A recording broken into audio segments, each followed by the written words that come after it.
All right, in this example, what we want to do is we want to begin to look at the idea of comparing two means. We're starting to work our way towards a two-sample t-test, but in this problem, we're just going to be looking at the first two steps of our inference toolbox. So to begin with, it says, does increasing the amount of calcium in our diet reduce blood pressure? Examination of a large sample of people revealed a relationship between calcium intake and blood pressure. The relationship was strongest for black men. Such observational studies do not establish causation. Researchers therefore designed a randomized comparative experiment. The subjects in part of the experiment were 21 healthy black men. A randomly chosen group of 10 of the men received a calcium supplement for 12 weeks. The control group of 11 men received a placebo pill that looked identical. The experiment was double-blind. The response variable is the decrease in systolic, or the top blood pressure number, for the subjects after 12 weeks. In millimeters of mercury, an increase appears as a negative response. Okay? So let's just take a look at the information that we have that we're going to then work with. It says take group 1 to be the calcium group. So if our group 1 is the calcium group, and group 2 is the placebo group. So the group 1 is the one that really got the treatment, whereas group 2 got a placebo that didn't really do anything. Okay. So if that's the case, here's the data for the 10 men in group 1. So here's those values, and then for the 11 men in group 2, here's their values. Now a positive number means that it had a positive effect on their calcium level, whereas a negative number had a negative effect on their systolic blood pressure. Excuse me. Okay. So from this data, we can see that we can take each group's numbers, we can plug them into a one variable statistics, and we can find, well, we have our n value. We'll be able to find our sample mean and also our standard deviation for that sample. Okay? And then we can do the exact same thing for the placebo group. Now we have 11 though in that group, a negative 2.73 and a standard deviation of 5.901. So what that's telling us there is that if we look at the blood pressure drop for the calcium group, that dropped 5 points. In other words, there was whereas the placebo group actually had an increase in blood pressure. So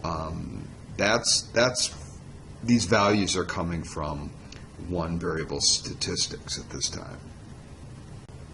So what we really want to be able to decide here is this outcome, or the information that we received as we look at these two different groups and we look at their differences, is this enough evidence that for us to be able to say that calcium decreases blood pressure in the entire population of healthy black men more than a placebo does? So that's the question that we want to answer as we move through this particular problem. All right, so the example that we're looking at here fits a two-sample setting. Since we want to test a claim, we will perform a significance test, and we're going to use the inference toolbox to provide the procedure that we're going to use. Now, like I said, we're just going to look at the first two steps in this video. We'll look at steps 3 and 4 in class next time. Okay? To begin with, we'll start by creating a hypothesis. And when we do that, we have our null hypothesis and alternative hypothesis, just like we have in the last two chapters. So we can just write them in a couple different ways, however, because we're looking at the comparison between means here. So when we write them, we can write it like this. We can say, all right, well, H naught is equal to H naught is mu1 equals mu2, or alternatively, we could write it in this way, in that the difference between their means is equal to 0. And the same thing would apply here. I could write it as mu1 is greater than mu2, or I can say the difference between them is greater than 0. Okay? Now, we don't want to forget about talking about the population and the parameter that we're looking at, so we would write a hypothesis in terms of the mean decreases we would see in the entire population, mu1 for men taking calcium for 12 weeks and mu2 for men taking a placebo. Okay? So don't forget about that aspect of it.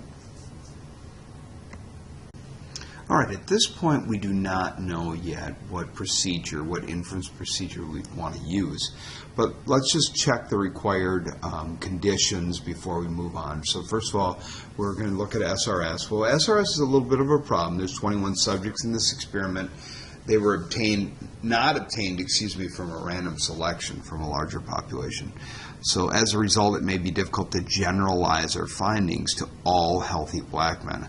However, the random assignment of subjects should help ensure that any significant difference in mean blood pressures between the two groups is due to treatment. So although we didn't select them randomly from the greater population, we did do a random assignment as to whether they were going to be in the placebo group or the calcium group. So it's going to be difficult for us to do generalization of those findings to a larger group. Okay, from a normality standpoint, the samples are small. Okay, and that's a bit of an issue. So what that means is that we're going to have to do some graphing of our data. So although the samples are small, we check for serious non-normality by examining the data. Okay? Inspection of the data reveals that there are no outliers. You should confirm this. Make sure that you check a box plot on that. Do your calculations to make sure that you have no outliers. Okay.